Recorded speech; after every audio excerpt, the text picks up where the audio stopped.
Bonjour. Alors, je vous retrouve aujourd'hui pour la deuxième partie de l'explication de la toute première strophe des Chants de Maldoror.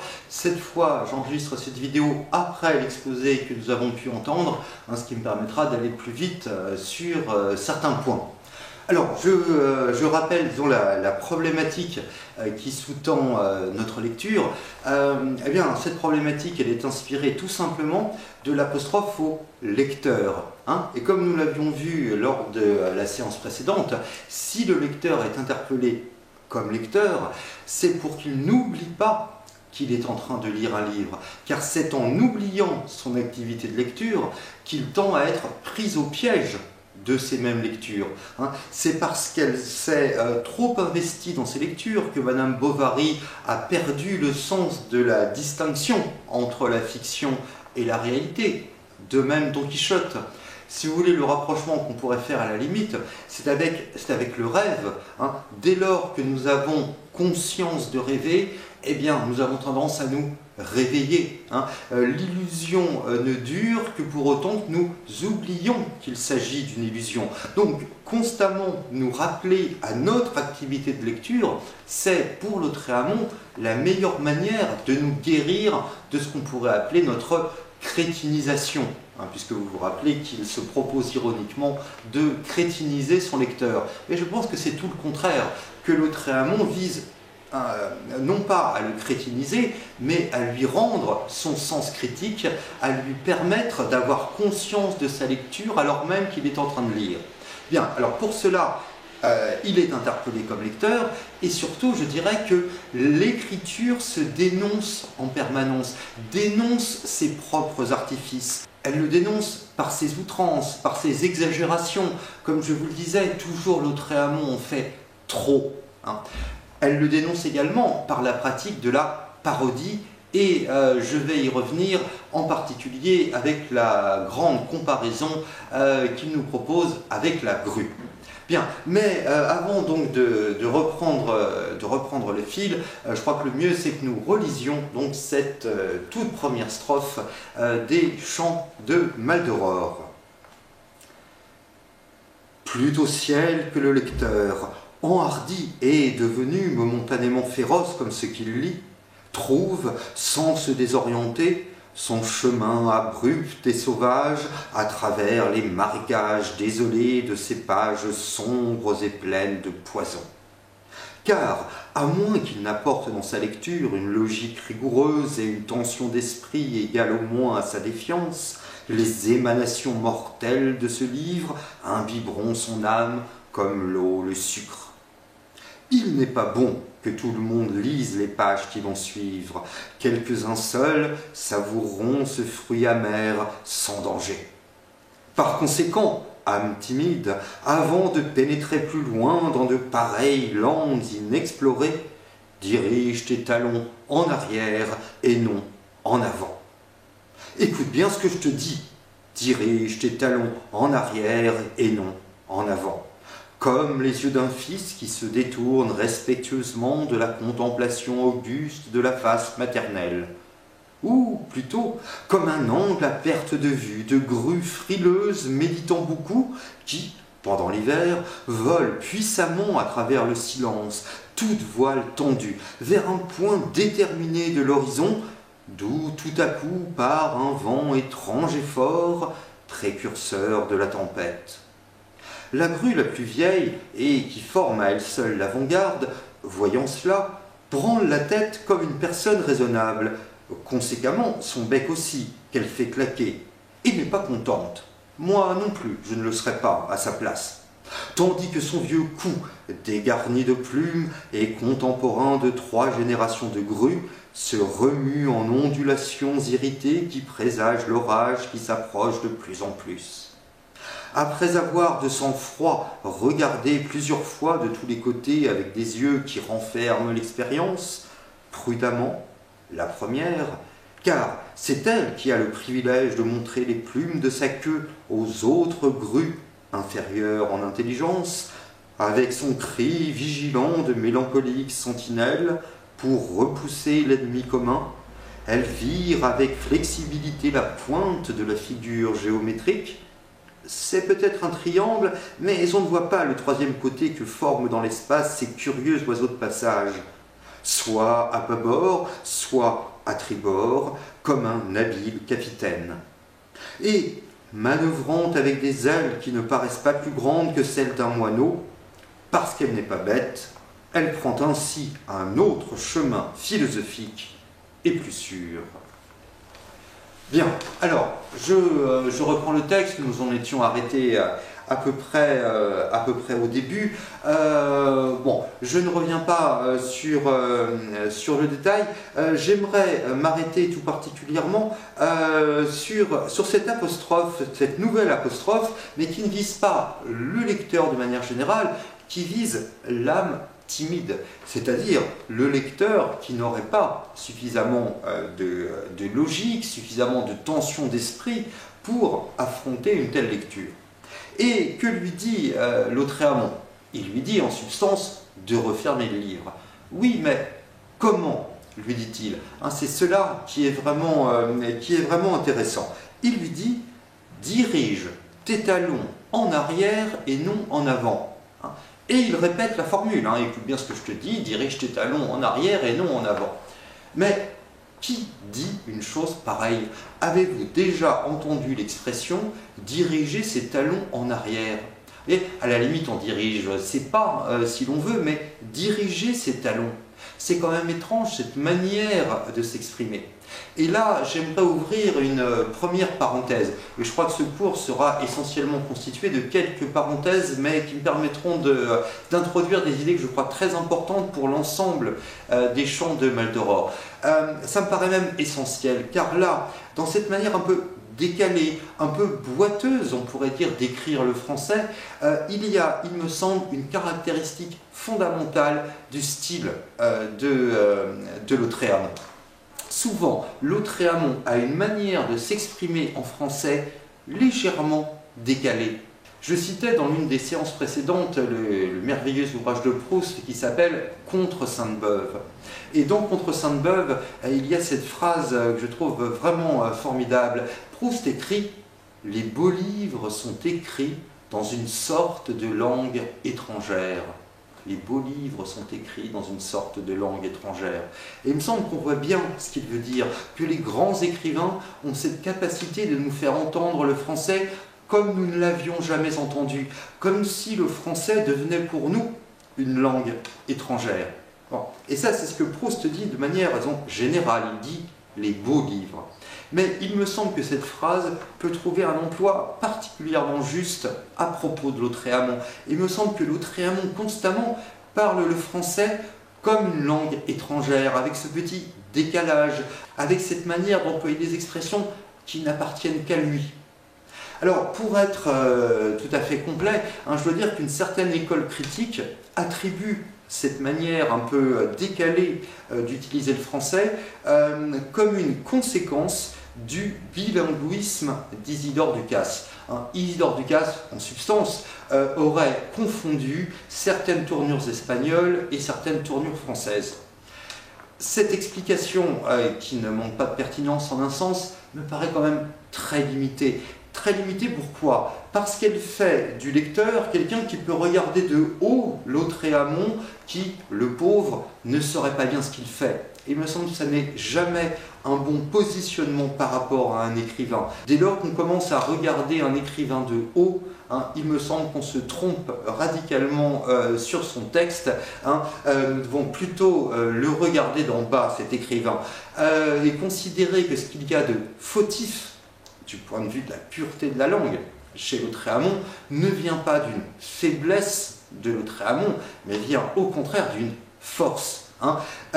Et dans cette lecture, il faut bien dire que je suis encouragé par un des très grands lecteurs de Lautréamont, puisqu'il s'agit tout simplement d'Antonin Artaud.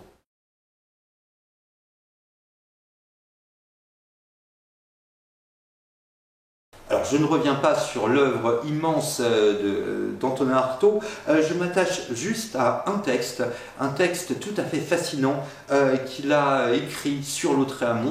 Hein, cela s'appelle « Lettres sur Lautréamont ».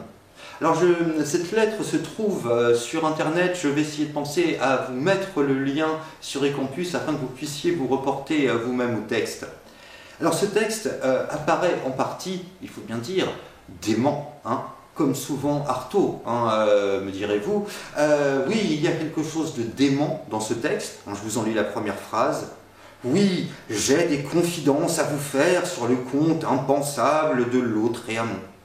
C'est comme ça que ça commence. Donc il y a une sorte d'impression de démence et en même temps, quelle intelligence. Et alors d'une manière qui est différente de celle de Nerval, sans doute, mais tout de même, il y a cette même alliance entre une apparence de démon, c'est même plus qu'une apparence. Hein. Antonin Artaud a été brisé par les séries d'électrochocs qu'il a dû subir lors d'un très long internement en asile psychiatrique. Hein. Et on sait qu'il a eu des crises qu'il faut bien nommer crises de démence. Donc oui, il y a de la démence chez Artaud comme chez Nerval, mais tous les deux parviennent à allier cette démence avec une intelligence vraiment lumineuse, et c'est le cas dans ce texte d'Artaud. Alors ce texte d'Artaud, je m'y reporte juste pour un détail, mais un détail me semble important.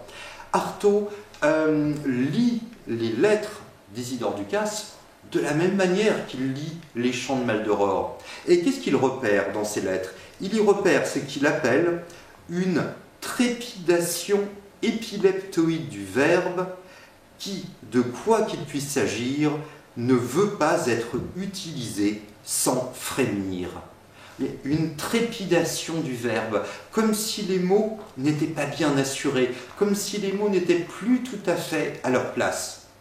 Alors, Artaud fait référence à la correspondance d'Isidore Ducasse, comme je vous le disais. Donc, nous allons faire un petit détour par la correspondance d'Isidore Ducasse, plus particulièrement par une lettre qu'il écrit à son banquier.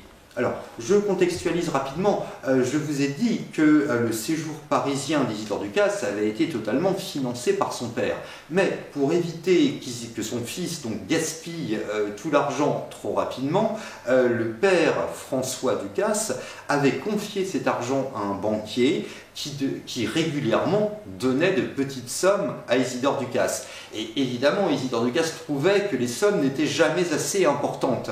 Donc, il écrit à ce banquier afin d'obtenir des fonds supplémentaires. Et ce que Lautréamont, enfin ce qu'Isidore Ducasse lui dit en substance, c'est « J'aimerais bien avoir de l'argent la prochaine fois que je me rendrai à votre banque ». Mais ce qui est tout à fait fascinant, c'est comment il exprime « quand je me rendrai à votre banque ». Phrase simple, alors on pourrait la dire de différentes manières, mais il y a des manières très simples de se faire comprendre. Évidemment, ce n'est pas ce qu'écrit Lautréamont dans cette lettre. Ce qu'écrit Lautréamont dans cette lettre, vous pouvez vous en rendre compte, c'est au bas de la page 270 et en haut de la page 271 de notre édition.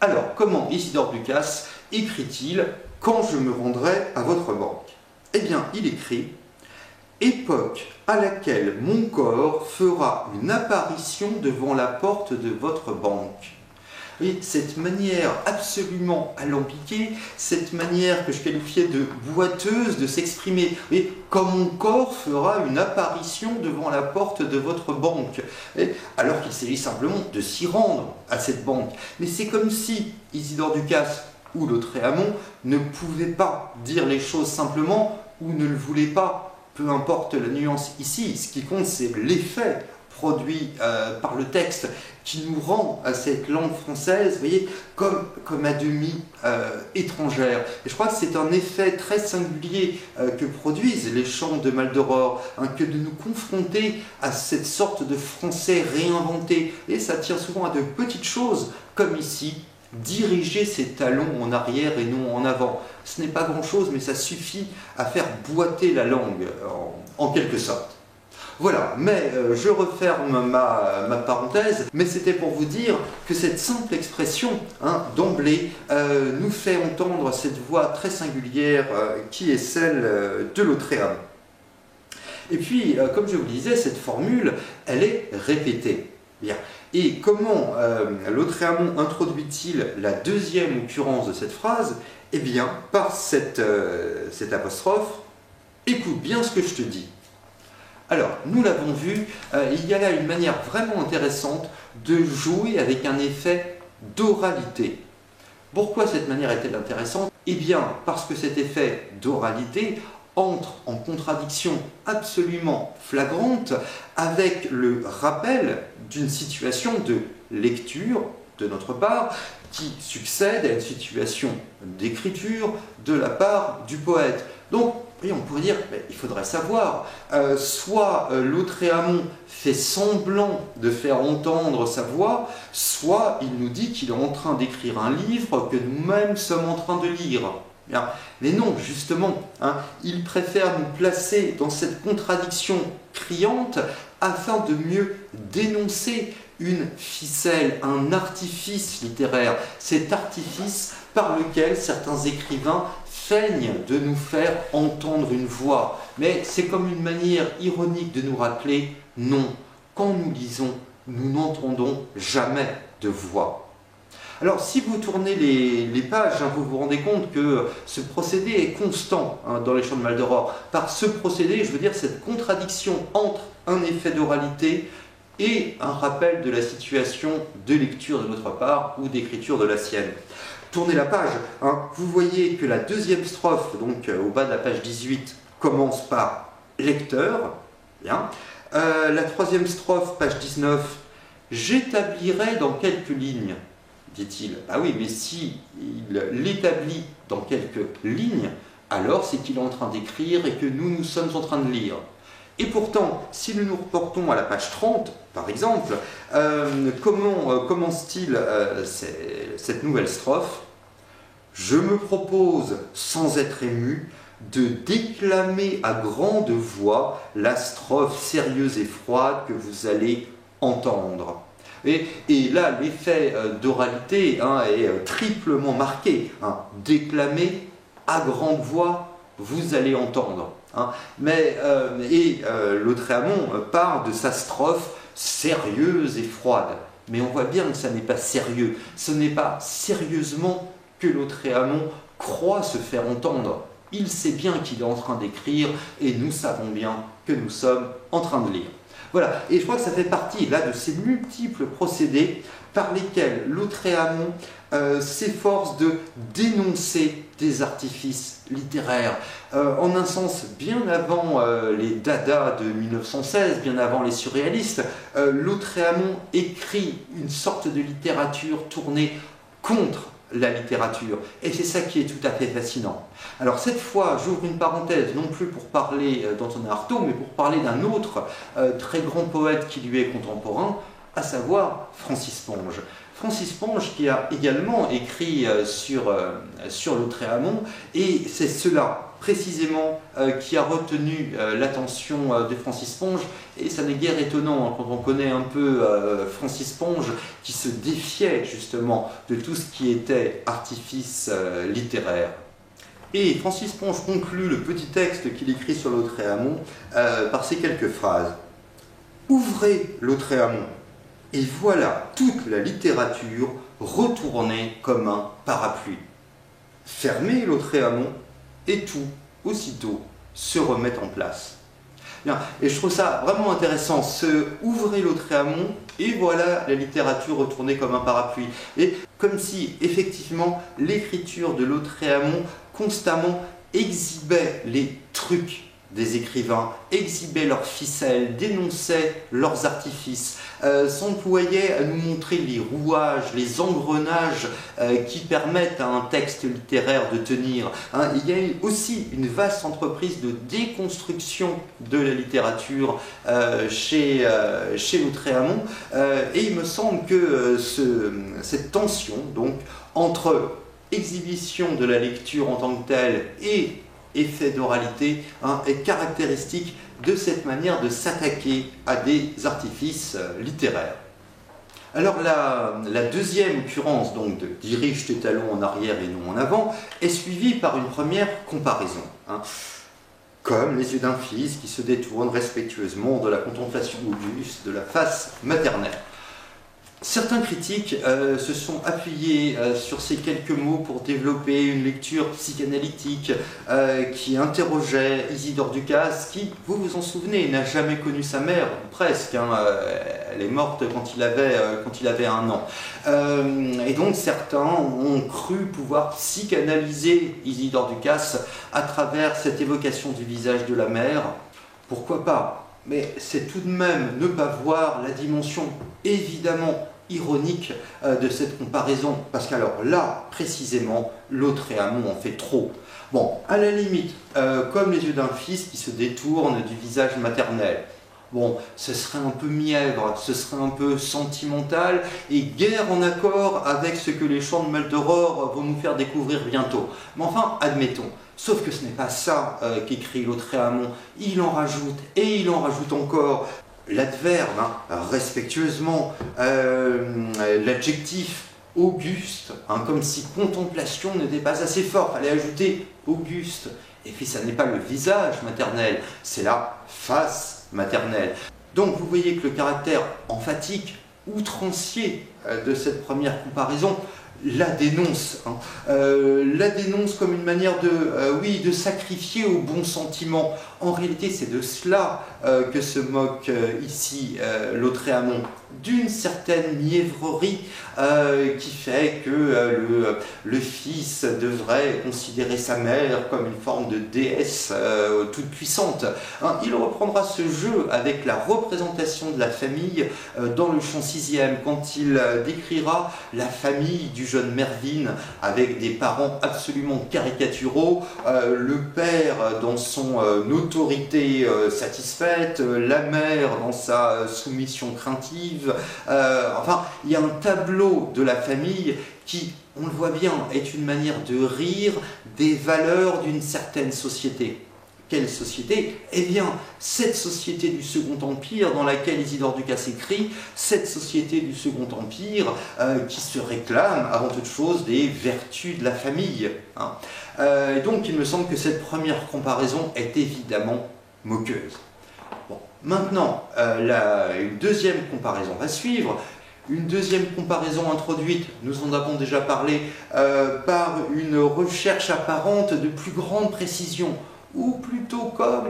Bon, sauf que, bien sûr, l'ironie de Lautréamont est là pour nous faire comprendre que, naturellement, cette deuxième comparaison sera encore plus hors de propos que la première. Elle sera encore plus hors de propos pour une raison simple déjà, c'est qu'elle va être beaucoup trop longue, et tellement longue que nous allons à la fin de cette comparaison avoir totalement perdu de vue quel était son point de départ. Donc il y a déjà là une manifestation absolument criante d'ironie de la part de Lautréamont. Et vous voyez que cette ironie, elle frappe ici un certain tic d'écriture. Je ne reviens pas sur la notion de tic d'écriture, hein, j'en parlais la dernière fois. Vous savez que c'est une allusion à la phrase des poésies, hein, tic, tic et tic. Et s'il y a bien un tic d'écriture, il me semble, c'est bien la comparaison. Hein, l'effet poétique facile obtenu par une comparaison en poulet. Il me semble que Lautréamont ne cesse dans les chants de Maldoror de se moquer d'un tel tic d'écriture. Et puis cette seconde comparaison peut être lue de manière assez troublante comme une vaste parodie. Et j'aimerais là de nouveau ouvrir une parenthèse, parce que vous l'avez compris, l'écriture parodique est omniprésente dans les chants de Maldoror, et l'une des cibles principales de son écriture parodique, voire la principale cible, c'est clairement une certaine écriture romantique. Et c'est pourquoi je m'arrête là sur cette évocation de la grue.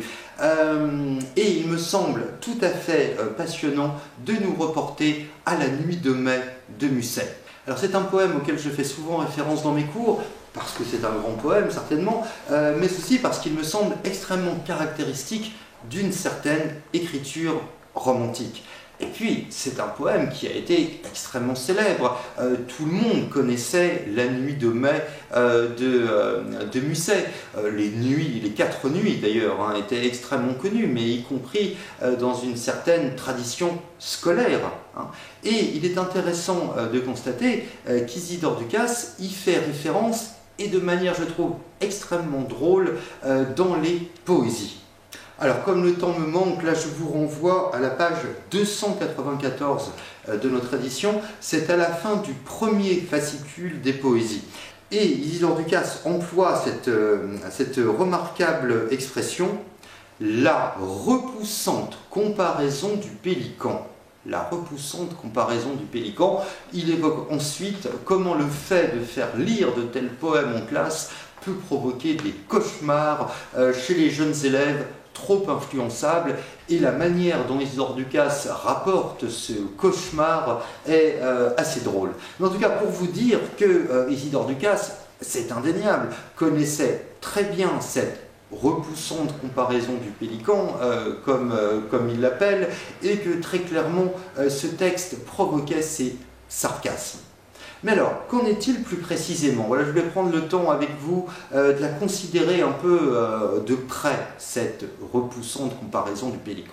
Alors, disons d'abord qu'il ne s'agit pas vraiment d'une comparaison, il s'agit d'une allégorie hein, qui est amenée de manière assez abrupte dans le texte. Il n'y a pas de comme dans le texte de Lautréamont, mais c'est évidemment implicite. Hein, donc on peut comprendre pourquoi Isidore Ducasse parle tout de même de la repoussante comparaison du pélican. Mais il faut d'abord la contextualiser, cette allégorie du pélican. Vous vous souvenez peut-être que lors de mon premier cours magistral, comme on dit, sur la crise dans la poésie du XIXe siècle, j'ai évoqué quelques vers de Musset. Hein, et ça se terminait par « Les plus désespérés sont les chants les plus beaux » et j'en sais d'immortels qui sont de purs sanglots. Et c'est là, précisément, qu'intervient cette fameuse allégorie du pélican que j'aimerais prendre le temps de lire avec vous. Alors, après vous avoir quand même rappelé que cette légende, c'est évidemment légendaire, hein, mais que cette légende propre au pélican, à savoir on rapporte que quand le pélican ne peut pas nourrir ses petits, hein, il aurait l'instinct de se percer la poitrine afin de donner son cœur à manger à ses petits. Eh bien, c'est une légende qui avait d'abord une signification christique. Hein, et on voit bien en quoi le pélican pouvait de cette manière apparaître comme une image du Christ se sacrifiant pour le bien de l'humanité.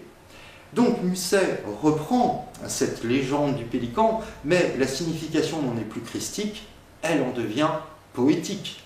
Ou bien comprenons, c'est la même chose, que le poète trouve une sorte de dimension christique, c'est-à-dire que ce n'est plus le Christ qui se sacrifie pour l'humanité, c'est le poète qui se sacrifie pour ses lecteurs. Je vais donc vous lire cette allégorie du pélican en vous demandant d'être attentif à tous les tics d'écriture que Lautréamont va s'ingénier à parodier dans les chants de Maldoror. Donc je rappelle les deux vers qui précèdent, hein. Les plus désespérés sont les chants les plus beaux, et j'en sais d'immortels qui sont de purs sanglots. Lorsque le pélican, lassé d'un long voyage, dans les brouillards du soir retourne à ses roseaux, ses petits affamés courent sur le rivage en le voyant au loin s'abattre sur les eaux. Déjà, croyant saisir et partager leur proie, ils courent à leur père avec des cris de joie en secouant leur bec sur leurs goîtres hideux. Lui, gagnant à pas lents une roche élevée, de son aile pendante abritant sa couvée, pêcheur mélancolique, il regarde les cieux. Le sang coule à longs flots de sa poitrine ouverte. En vain, il a des mers fouillé la profondeur. L'océan était vide et la plage déserte. Pour toute nourriture, il apporte son cœur. Sombre et silencieux, étendu sur la pierre, partageant à ses fils ses entrailles de père, dans son amour sublime, il berce sa douleur, et, regardant couler sa sanglante mamelle, sur son festin de mort, il s'affaisse et chancelle, ivre de volupté, de tendresse et d'horreur. Mais parfois, au milieu du divin sacrifice, fatigué de mourir dans un trop long supplice, il craint que ses enfants ne le laissent vivant. Alors il se soulève, ouvre son aile au vent, et, se frappant le cœur avec un cri sauvage, il pousse dans la nuit un si funèbre adieu que les oiseaux des mers désertent le rivage, et que le voyageur attardé sur la plage, sentant passer la mort, se recommande à Dieu. Poète, c'est ainsi que font les grands poètes. Bien, alors, évocation à la fois magistrale, il y a beaucoup d'éloquence, il y a quelque chose de grandiose dans la rhétorique propre à la poésie de Musset, et on le voit, des choses qui peuvent un peu prêter à la moquerie. Première chose, l'étendue même de cette allégorie. Là aussi, on pourrait se dire à la fin de l'allégorie, mais on a oublié de quoi on parlait initialement, tellement cette comparaison avec le pélican a trouvé d'ampleur. Et il me semble que c'est la première chose dont se moquerait, après tout, nous n'en savons rien. Mais il me semble tout de même assez incontestable que cette évocation des grues joue avec ce souvenir des pélicans. Donc d'abord l'ampleur excessive, vous voyez, l'enflure de l'image, l'enflure de la comparaison. Ce serait la première chose. Deuxième chose évidente, c'est le caractère anthropomorphique de cette représentation du pélican. Par exemple, le fait que lui soit attribué l'adjectif mélancolique, pêcheur mélancolique. Est-ce qu'on peut dire d'un pélican qu'il est mélancolique sans sacrifier un certain anthropomorphisme? Or, précisément, Lautréamont joue avec cet anthropomorphisme. Sa représentation des grues est anthropomorphique jusqu'au délire. Première chose, Lautréamont reprend précisément le même adjectif, mélancolique. Il nous dira effectivement que la grue la plus vieille a un cri de mélancolique sentinelle. Alors d'accord, Musset c'était pêcheur mélancolique. Tout de même, les expressions me semblent assez voisines, vous voyez, entre le pêcheur mélancolique et la mélancolique sentinelle. Mais ce n'est pas tout. Lautréamont va beaucoup plus loin dans cet anthropomorphisme. Le plus évident, bien sûr, c'est tout à la fin, parce qu'elle n'est pas bête. Et bien sûr que le lecteur pourrait répondre à Lautréamont, mais si, elle est bête, puisque c'est une bête, cette grue, tout comme le pélican, après tout, n'est qu'une bête, pourrait-on dire. Mais il n'y a pas que le terme de bête. Vous voyez au début de la comparaison que la grue la plus vieille branle la tête comme une personne raisonnable. Et donc là, vous avez une deuxième comparaison insérée dans la première qui explicite en quelque sorte cette représentation anthropomorphique comme une personne raisonnable. Et oui, c'est bien cela, justement, le tic d'écriture dont se moque Lautréamont chez Musset. Musset qui, pour renforcer le caractère pathétique de son texte, semble oublier qu'il parle d'un oiseau et en parle comme on parlerait d'une personne mélancolique, pour reprendre l'adjectif. Donc les deux premiers traits en commun, c'est, il me semble, l'enflure de la comparaison, deuxièmement, le caractère anthropomorphique de la comparaison, et on pourrait peut-être ajouter un troisième élément, qui serait la pertinence même de la comparaison. Parce que y a-t-il un rapport si évident entre le poète qui nous raconte ses peines de cœur dans un poème, parce que c'est ça dont Musset veut parler, et cette histoire du pélican qui s'arrache le cœur de la poitrine. Vous voyez, de la même manière, y a-t-il un rapport si évident entre le lecteur qui ne devrait peut-être pas lire ce livre et cette histoire de grue frileuse qui s'éloigne de l'orage? Il me semble qu'en exhibant le caractère approximatif de sa comparaison, implicitement, Lautréamont nous renvoie au caractère problématique de la comparaison telle qu'elle peut être développée, par exemple, à travers cette allégorie du pélican de Musset.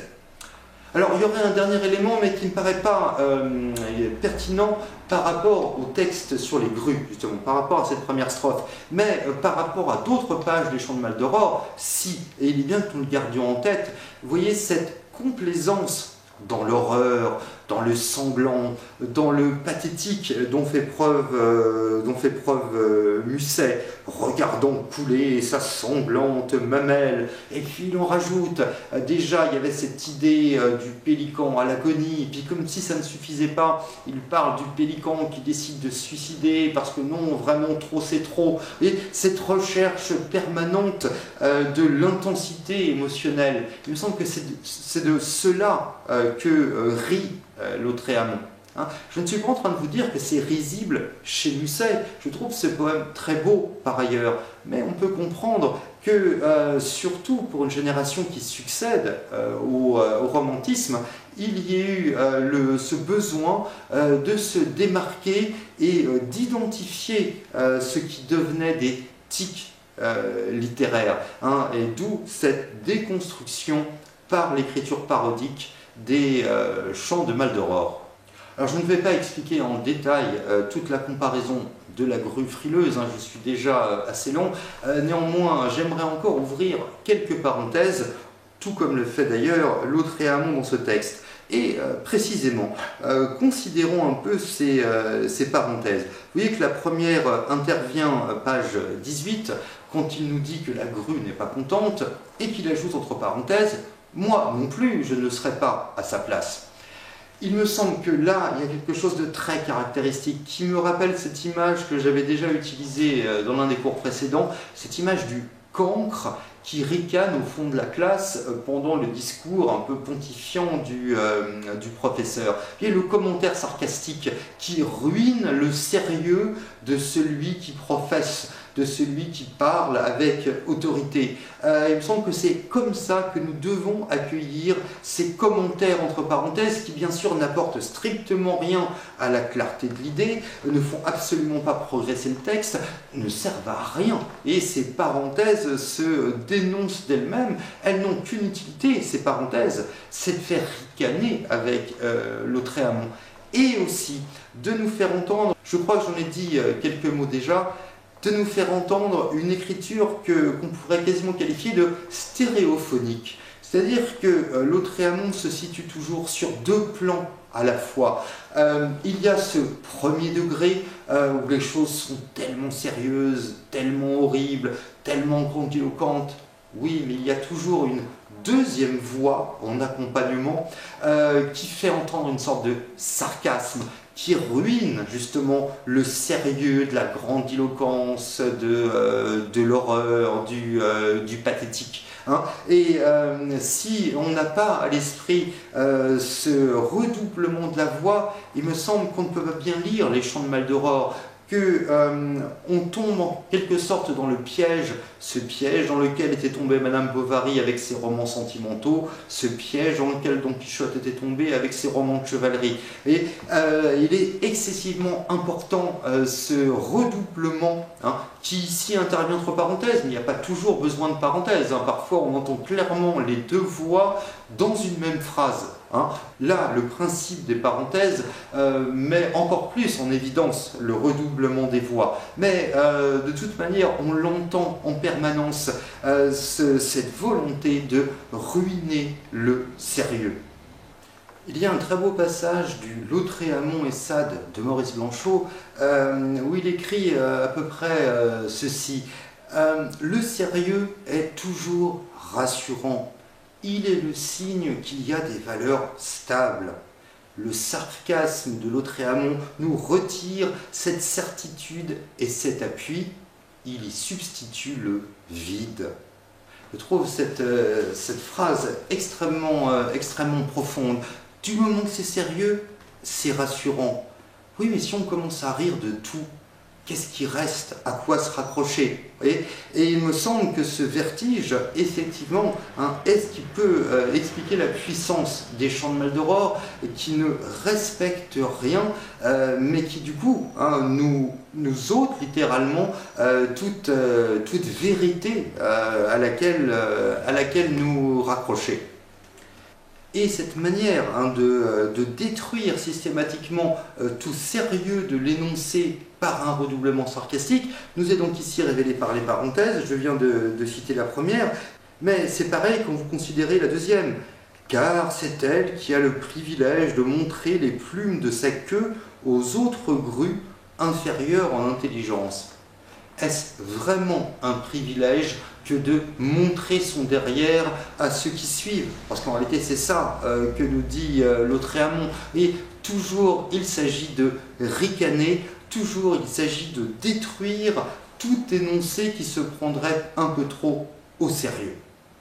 Mais du coup, cela va m'amener à ouvrir une deuxième parenthèse que je crois assez importante. Voilà, j'aimerais revenir sur une question absolument passionnante d'histoire littéraire, qui est le lien entre Lautréamont et les surréalistes, ou le surréalisme de manière générale. En fait, c'est un rôle absolument fondamental. On sait qu'André Breton a été marqué à jamais par sa découverte des Champs de Maldoror, découverte pendant la Première Guerre mondiale, alors qu'il s'occupe d'aliéner. Donc il faut imaginer sa lecture des Champs de Maldoror au milieu des cris d'aliénés, avec les bruits de la guerre au loin. C'est ainsi qu'il découvre les Champs de Maldoror. Et c'est dans les Champs de Maldoror qu'il trouve une confirmation de son intuition qui sera essentielle pour toute l'histoire du surréalisme, à savoir son intuition de l'écriture automatique. Alors, je vais vite, mais vous savez que c'est là que réside véritablement la naissance du surréalisme. Cette idée qu'il serait possible d'écrire son inconscient, en quelque sorte. C'est cela, l'écriture automatique pour André Breton. Une écriture tellement rapide que ce n'est plus notre conscience qui déciderait des mots que nous écrivons, mais notre inconscient qui s'exprimerait d'une manière totalement immédiate sur la page. Et André Breton est encouragé dans cette voie par sa lecture des Champs de Maldoror. Pour lui, une imagination aussi débridée, des phrases aussi décousues, tout cela ne peut venir que d'une pratique, par anticipation si l'on peut dire, de ce qu'il va inventer comme étant l'écriture automatique. Alors c'est une lecture évidemment séduisante qui va mener à une forme de sacralisation de Lautréamont par le groupe surréaliste, mais sans exagérer. Les surréalistes refusaient que quiconque ose parler de Lautréamont à leur place à eux, qui s'estimaient les véritables héritiers du comte de Lautréamont en quelque sorte. Il y a une sorte de confiscation jalouse de Lautréamont par les surréalistes dans les années 1920. Et constamment, les surréalistes dans leur ensemble, et André Breton tout particulièrement, ne cessent de faire référence à l'œuvre de Lautréamont. Je racontais lors de la première séance comment André Breton avait ainsi été recopier à la main tout le texte des poésies. C'est donc une lecture très séduisante de Lautréamont par les surréalistes, mais il me semble que c'est une lecture qui relève du contresens. Alors un contresens génial et un contresens extrêmement précieux. Sans ce contresens, nous n'aurions pas le surréalisme en quelque sorte. Oui, mais c'est un contresens. Pourquoi je dis que c'est un contresens? Parce que constamment, comme je vous le disais, il y a ces commentaires qui montrent que celui qui écrit n'est pas dupe, que celui qui écrit ne se laisse pas totalement entraîner par le courant de son inconscient. Précisément, il me semble que l'écriture des Champs de Maldoror est une écriture extrêmement lucide sur ses procédés, sur ses artifices, sur sa volonté de dynamiter consciencieusement les textes littéraires. Et donc, c'est contradictoire avec l'idée d'une écriture automatique dans laquelle celui qui écrit s'abandonnerait aux seules suggestions de son inconscient. Voilà, donc c'est pour ça que je voulais ouvrir cette parenthèse, parce qu'il me paraît difficile de parler de Lautréamont sans évoquer l'importance qu'il aura pour le groupe surréaliste. Et en même temps, vous voyez que cette importance que les surréalistes lui donneront tend à occulter du coup ce jeu, donc très lucide, très conscient de Lautréamont avec les codes de la littérature.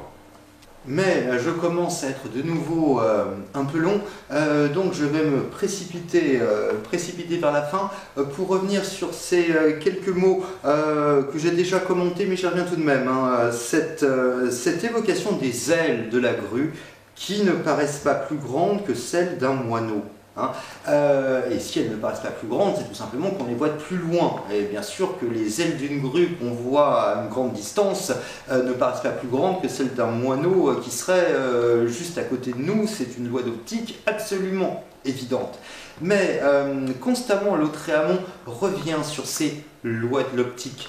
Constamment, il revient sur la question du point de vue. Mais la question du point de vue, vous voyez qu'elle n'est pas seulement à entendre par rapport à celui qui voit, elle peut aussi être à comprendre par rapport à celui qui lit. On lit aussi depuis un certain point de vue. Et il me semble que cela rejoint ce que je vous disais sur la distanciation. En quelque sorte, c'est cela le bon point de vue sur les Chants de Maldoror, mais sur la littérature en général, ce point de vue qui permet de rester à distance. Hein. Comme là on se tient à distance de la grue, de sorte que ses ailes ne paraissent pas plus grandes que celles d'un moineau. Finalement, ça serait cela que nous dirait Lautréamont dans cette première strophe. Face à la littérature, sachons garder nos distances. Certains pourraient objecter, mais alors à quoi bon? À quoi bon écrire? À quoi bon lire pour ce qui nous concerne? Mais je dirais que le rire de Lautréamont est une réponse bien suffisante. Et il me semble que la jubilation propre au Chant de Maldoror, jubilation d'écriture évidente, mais j'espère jubilation de lecture, dès lors que nous avons intégré ces règles du jeu que, comme vous le voyez, cette première strophe nous présente dans leur ensemble. Alors évidemment, bien des choses seront à préciser et à introduire dans toutes les pages qui vont suivre. Néanmoins, beaucoup de choses sont dites, il me semble, sur la lecture qui doit être la nôtre face au Chant de Maldoror.